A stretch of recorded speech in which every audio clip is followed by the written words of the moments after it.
This order to release body-worn camera footage from the December 28th incident at the city manager's home.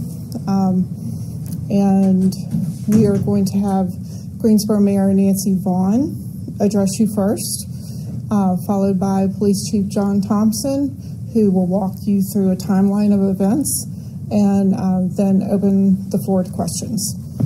Mayor? Thank you, Annette. Good afternoon, everyone. Thank you for coming out on short notice. I want to say that I am a staunch advocate for transparency and accountability in law enforcement. Throughout my tenure, I have consistently supported the timely release of police body-worn camera footage under certain circumstances. In fact, this week we are taking a significant step by petitioning for the release of footage related to an officer-involved shooting. This video will include the crucial moments leading up to the incident itself, and its immediate aftermath. It underscores the invaluable nature of body-worn camera footage in shedding light on critical events.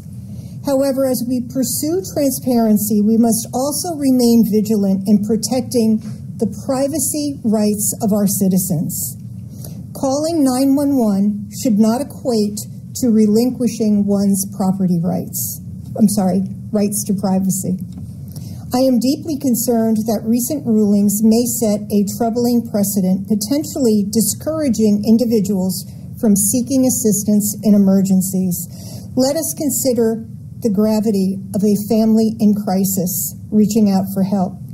The body-worn camera not only captures the distressing events, but also invades the sanctity of a home, exposing vulnerable moments that can include minors and uninvolved individuals. It is an intrusive experience, often unfolding on a person's darkest day.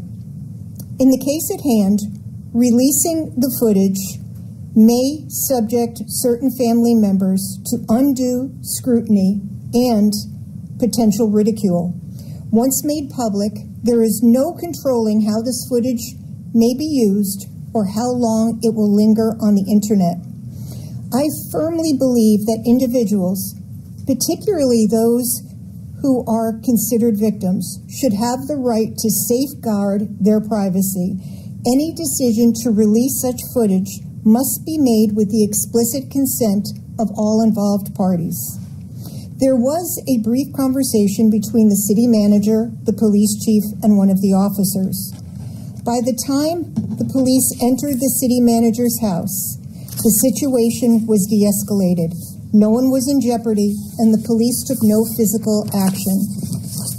I would ask people to consider how they would feel if they were forced to call 911 and they knew that there was the possibility that in their worst moment, it could be broadcast to the world. Again, I strongly believe in the value of body-worn cameras, especially when it portrays a critical incident. It is imperative that we uphold the trust and confidence of our community members seeking assistance in times of crisis. As we navigate this complex landscape, let us remember the delicate balance between transparency and privacy. We must strive to uphold both principles with unwavering integrity, ensuring that justice is served while preserving the dignity and rights of all individuals involved. Right now, I'm going to turn it over to Chief Thompson. Chief. Thank you, Mayor. Thank you.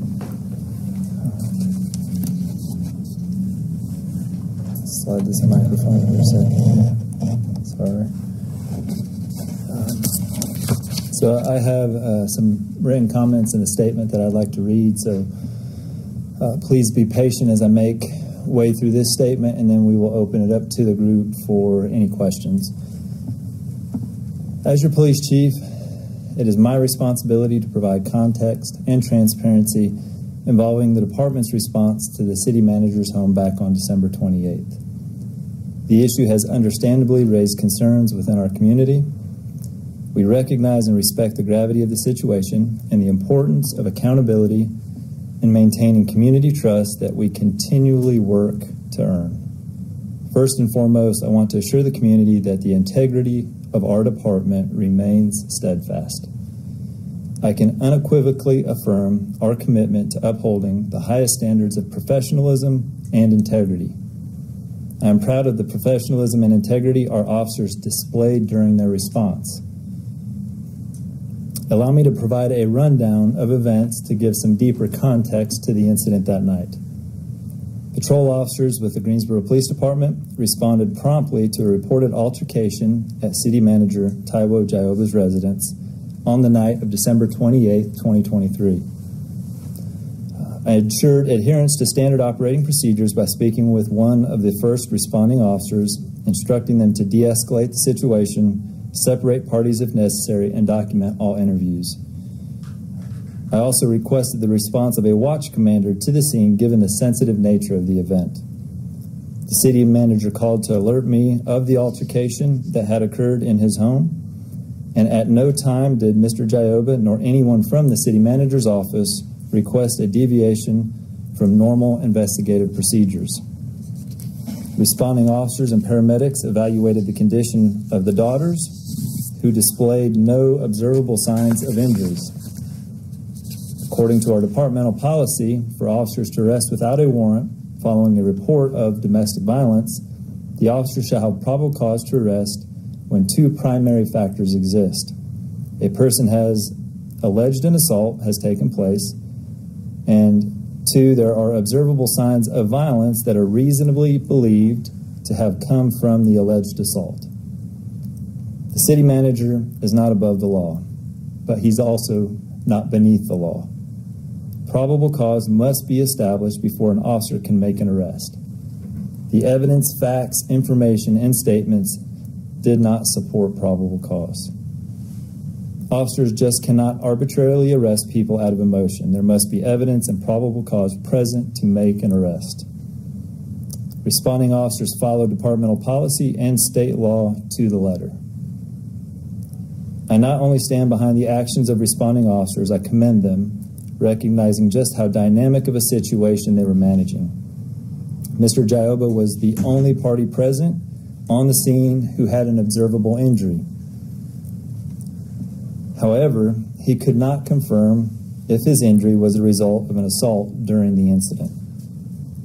Responding officers completed detailed investigative notes, which were promptly submitted to a senior investigator for follow-up the next morning.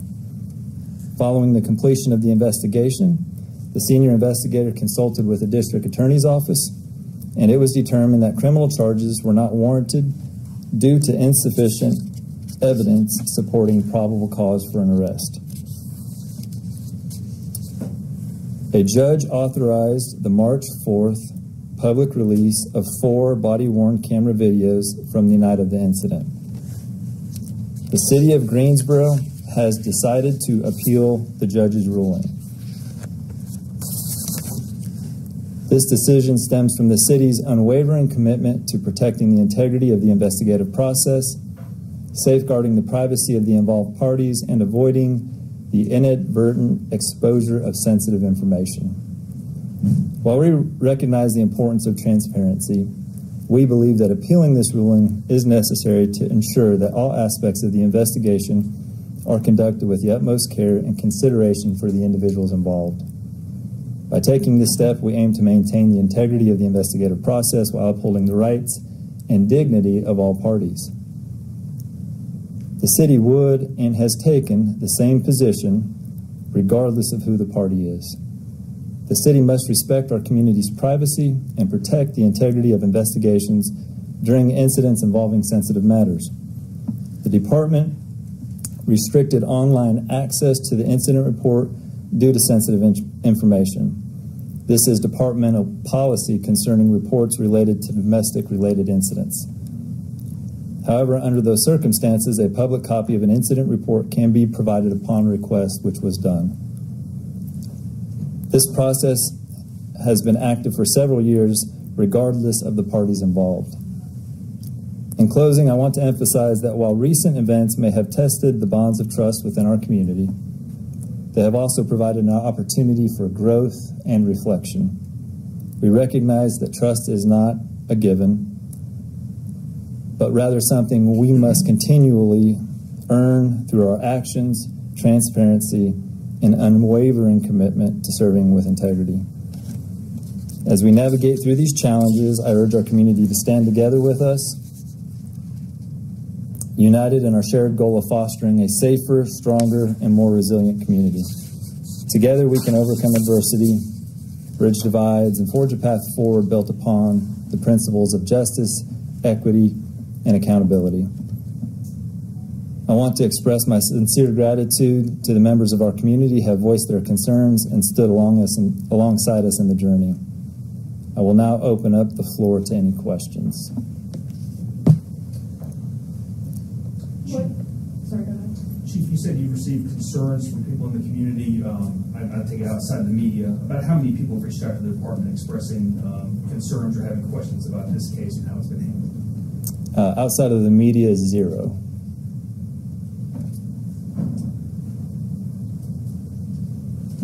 Someone that does have a question of why it wouldn't be released when others are and now might not have the confidence that other videos that do need to be released will be, what would you say in response to that?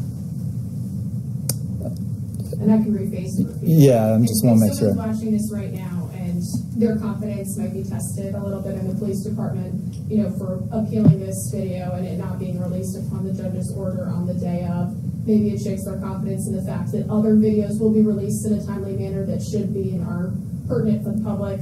What would your response to that person be, or what would you say to that person?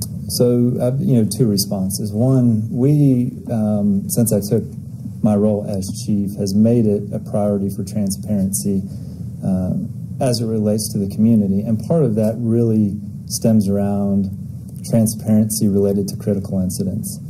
And so we changed our policy to say we're not going to require somebody to petition to release those videos involving a critical incident, that we will be proactive in doing that. As the mayor had referenced, later this week we're going to petition for one of our recent officer-involved incidents that has been cleared by the district attorney's office. So being this domestic incident, not falling under that policy, it has to be weighed out as it relates to just this incident.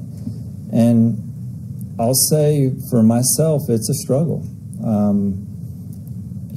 I'm faced with a decision of, do I solely just worry about transparency and release anything and everything that's asked for, and not take into consideration the impact that could have on the community's right to privacy? Or do I weigh on that side of privacy and say we're not going to release anything? And that is a challenge that I've really struggled with. And I really think, as it relates to this incident, I think it would be a bad precedent not to appeal and not to challenge the ruling that the judge has issued, because I do think it opens the door that any citizen out here, where we go into their home on a call for service, could be subject to that video being placed out into the community. And I would flip that question back on anybody in the community. Do you want that? Do you as a community member want that? And if that is a possibility, how does that impact you wanting to call 911 to ask for help? So I think I wish there was an easy response. I wish I could take one side versus the other, but really for me it's a balance. It's what is the balance of privacy rights for our citizens and those in our community versus the balance of trying to maintain and build public trust through transparency.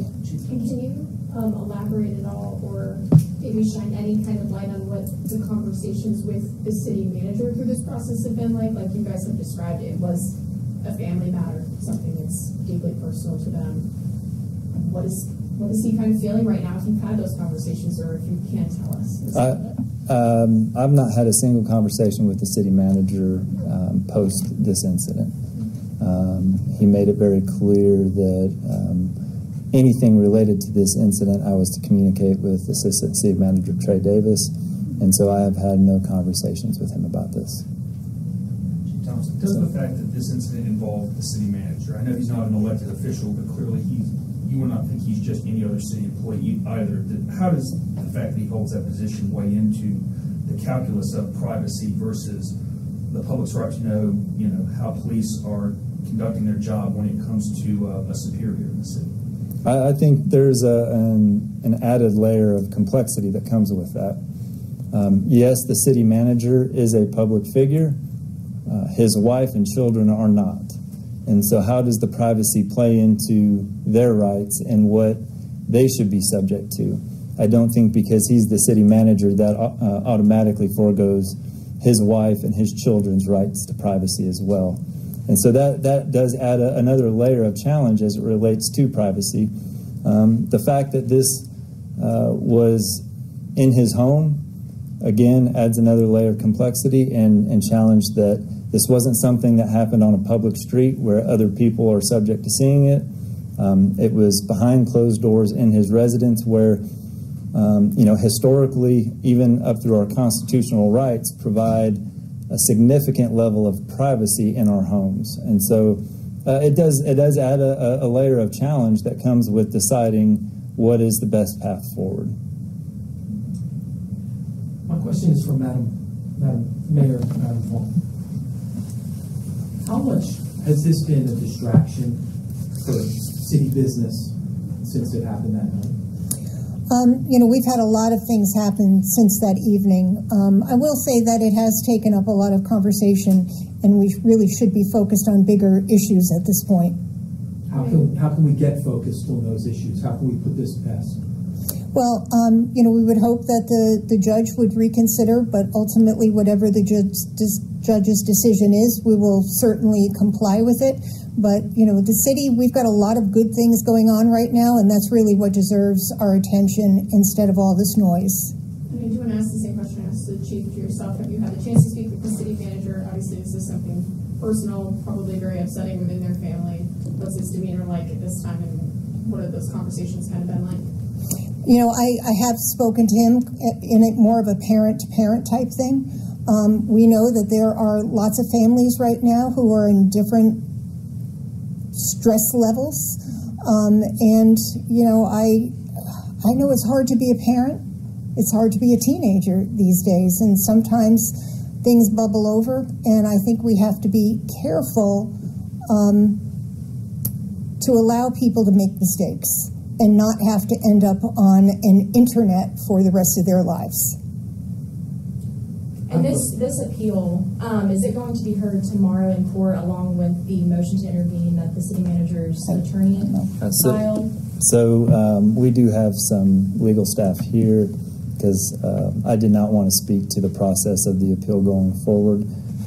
So we do have some legal staff that can answer that question after we have the conference here. So we'll make sure to connect you with them. Chief Thompson, multiple times you've mentioned how this entire case, the entire investigation going through with it is extremely sensitive. I'm curious, has anything like this happened before in both the Greensboro Police Departments in the city's past, investigating a city official in this matter? I can just tell you from my experience as being chief, no, this is the first incident that I have had related to a public figure that was investigated. I would have to research and look further back to see if there were other incidents prior to me getting into my position. So would it be safe to say there's no previous precedent for you to follow, that you're kind of figuring this out as you go along? There is some precedent, but the law change has made it very challenging. And part of the law changed, I believe, in 2020, which really there used to be the discretion of the chief of police to release video when they wanted to. Now the process is that the only one that can authorize that release is a judge. And so it took a little bit of discretion away from me being able to release video in certain circumstances. Even these videos related to our officer-involved shootings that we're going to release, we still have to go in front of a judge and make an argument for the need to release those videos. So there may be precedent prior to me becoming chief, but I don't know if it was the same law that they were dealing with that we are now as it relates to the process of releasing video. And when you talk about these sensitive areas in the footage, we've had a few viewers reach out and say they believe that it's just because the city manager is the city manager and that's why the footage isn't being released. I know that you can't get into a lot of detail about, you know, some of these sensitive topics in the footage, but can you kind of explain to us what kind of like where these sensitive images like kind of lie? Are you able to kind of explain like what's in the video that's sensitive that isn't able to be shown? Good question. And let me just back up by saying that it is not sensitive because it's the city manager. This is sensitive for anybody that would be in that same circumstance. And if it wasn't the city manager, I would be up here facing that same kind of internal struggle on to release or not to release. I think when we talk about the sensitive information, it's the statements that were made by family members, some around medical, some around mental health, incidents that may have occurred previous between other family members. So it really is just the investigative process when officers show up and they start asking questions and they start getting details. Other information is talked about not related to this specific incident.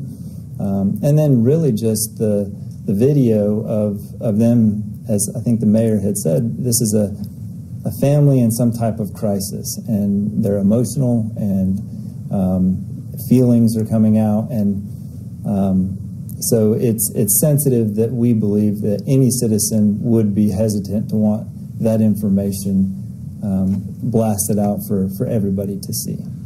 So you talk about standards for release and balancing the right of privacy. I know you mentioned a few points here. It occurred in a private home, and there were no charges filed. What sort of standard would you like to see for when, in the future, which videos get released and which don't, in terms of toeing that line? You know, I don't know that I have a standard, because there's a million different scenarios that could occur that would potentially have to be evaluated to say if the video should be released or not. What we have done is, when we looked at changing our policy, we recognized that a critical incident, so when there is a serious injury or death involving a police officer, will typically always generate a large concern from the community as to what happened, what were the facts leading up to that, did the officers act appropriately. And because historically we've always seen those be significant concerns in the community, we felt that it was appropriate that we will always petition to release those videos.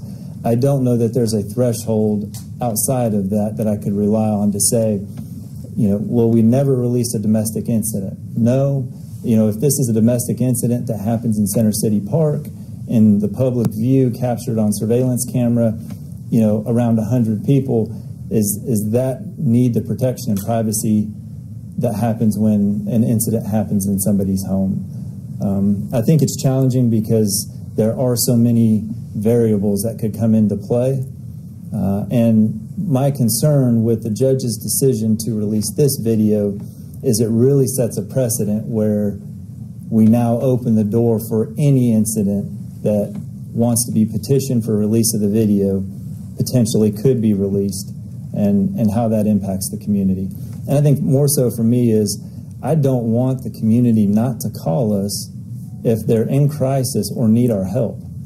And if they're worried that if they call us, it's going to be put on the 5 o'clock news, the 6 o'clock news, out on the internet forever, that's a concern for me.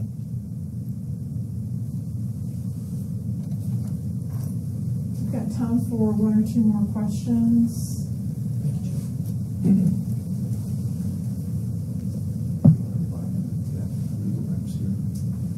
We do have representatives from the city's legal department here. Step and just speak to us all at once, just so it's just a little bit easier when it's recorded to make sure that we don't get the. I think we probably want to go off the record with you guys, just in the interest of the impending hearing that's coming up. They probably don't want to put anything out there on the record that would jeopardize that. So you can just talking to, like, explaining the legal process. Maybe just in broad strokes off the record. Okay. I think you probably feel a little bit better. Thank you, everyone.